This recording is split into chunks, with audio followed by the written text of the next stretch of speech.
Dismayado ang AFP sa mababang ranggong natamo ng Pilipinas mula sa Global Firepower website. Ang detalye mula kay Aya Macalma.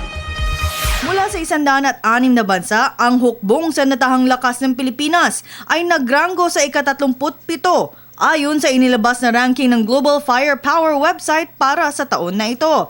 Gayunman, hindi dismayado ang liderato ng AFP ukol.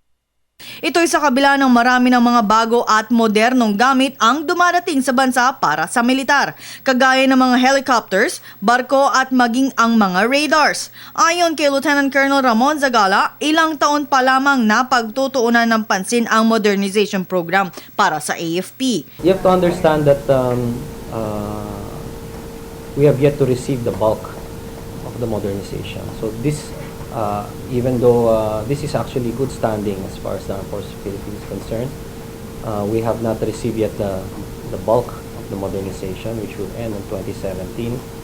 So we're optimistic that hopefully this ranking will go up, because the ranking is not based only on the equipment that you have, but what you already have planned,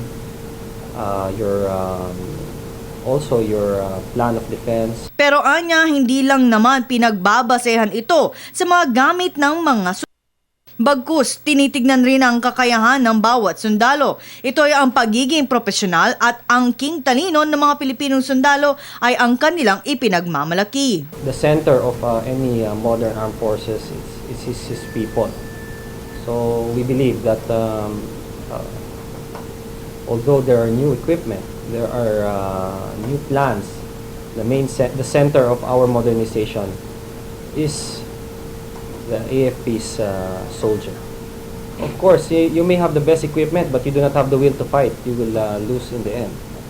What's important really is the professionalism of our soldiers. That's why the Armed Forces of the Philippines, General Bautista, already started the AFP transformation roadmap. Kaya naman umaasa ang AFP na tataas ang kanilang ranggo sa mga susunod na taon sa pagkakaroon ng mga modernong gamit. Sa 2014 Global Firepower website, nag-top 5 ang mga Amerika, Russia, China, India at United Kingdom. Para sa Telebisyon ng Bayan, Waywaya Macalma.